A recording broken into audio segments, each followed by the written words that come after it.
So for these questions, they'll give you the patient's phoria and their base in, base out Vergences, and they'll ask you a bunch of things about them.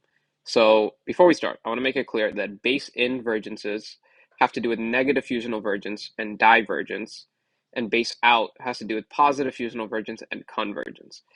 So this patient is 8 exophoria. First question is, what's the compensating vergence? So we know if someone's exo in lab and we're doing cover tests, we put base in front of their eye. And so the compensating vergence is just the opposite. So it's base out. And we said base out has to do with positive fusional vergence. Okay.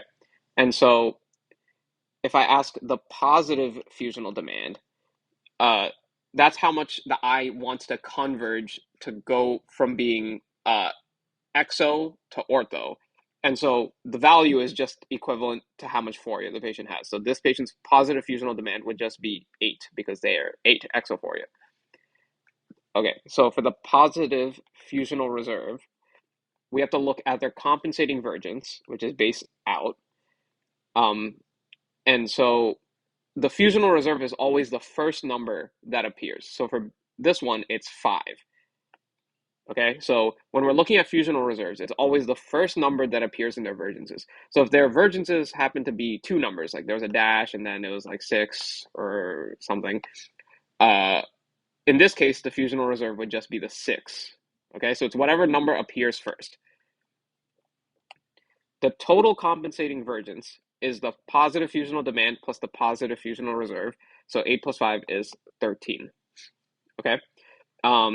And the accommodative convergence, remember, base out has to do with positive fusional vergence and convergence. For this patient, it would be 5. Why? Because the second number is the patient's accommodative vergence. And you're probably wondering, why is it not 10? Because for the first 5, the patient is using their fusional vergence, and then after they run out of that, they use their accommodative convergence. And so for the first 5, they're using their fusional, and then they only, from 5 to 10 is another 5. So just a simple way of thinking about it is the second number minus the first number in the vergences. So it would be 10 minus 5 equals 5. Hypothetically, if the patient had a dash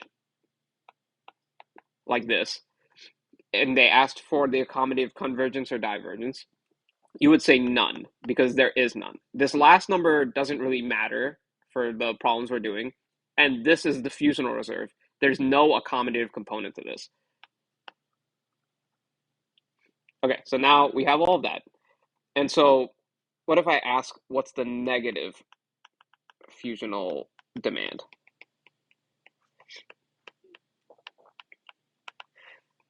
Okay, so for this one, it would be 0. Uh, so if a patient has a positive fusional demand, they have no negative fusional demand. So if a patient is exo, they'll always have a positive fusional demand and no negative fusional demand. And the opposite is true for ESO patients. So if a patient's esophoria, they have a negative fusional demand, but no positive fusional demand. Okay, so the opposite fusional demand will always be 0. What about the negative fusional reserve? So I said we have to look at the first number, and since we're looking at negative, we're looking at base in. So the first number is 12. But the answer for this is not 12. It's actually 4, because you have to do that number, which is 12, minus the phoria. So 12 minus 8 equals 4. The reason we do this is because from ortho, we were able to add 12 base in prism in front of the eye, which means the patient was able to diverge 12 prism diopters. But the first 8 prism diopters that the patient was diverging wasn't them like forcing their eyes to diverge. It was just them going from ortho back to their resting position, which is 8 exophoria. So after that, from 8 to 12, that's when the patient is using their negative fusional vergence to diverge their eyes further. You don't need to know all that. All you need to know is when it comes to the opposite fusional reserve, you have to take the first number and subtract the phoria. Okay, finally, does this patient pass Sheard's criterion? So the patient is 8 exo, and their positive fusional reserve is 5.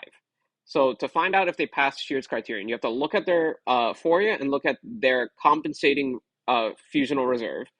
And if the compensating fusional reserve is double the foria, then they pass.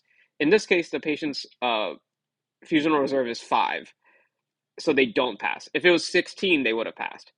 And so they fail Sheard's.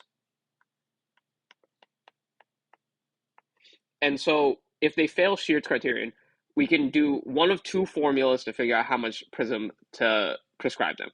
For exophoria patients, we have to do Sheard's formula. And for esophoria patients, we have to do Percival's formula. So Sheard's formula is 2 times the foria minus the compensating vergence over 3. So 2 times 8 minus 5 over 3, 16 minus 5 is 11, 11 over 3. I think it's like 4.66. I'm just going to calculate that to be sure.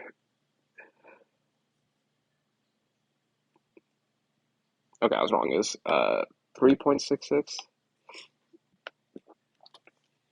Okay, so we know the value is 3.66. Is this base in or base out? So the only time you're looking at the opposite is for the compensating vergence. Other than that, for exophoria patients, we measure it with base in and we prescribe base in prism to treat it. So this would be 3.66 base in. If you do Sheard's formula and you get a negative number or a 0, the patient would not benefit from any prism. And one last thing. So this patient is exophoria and they have low base out vergences. If the patient is exo and has low base out vergences, they'll be slow on base out vergence facility.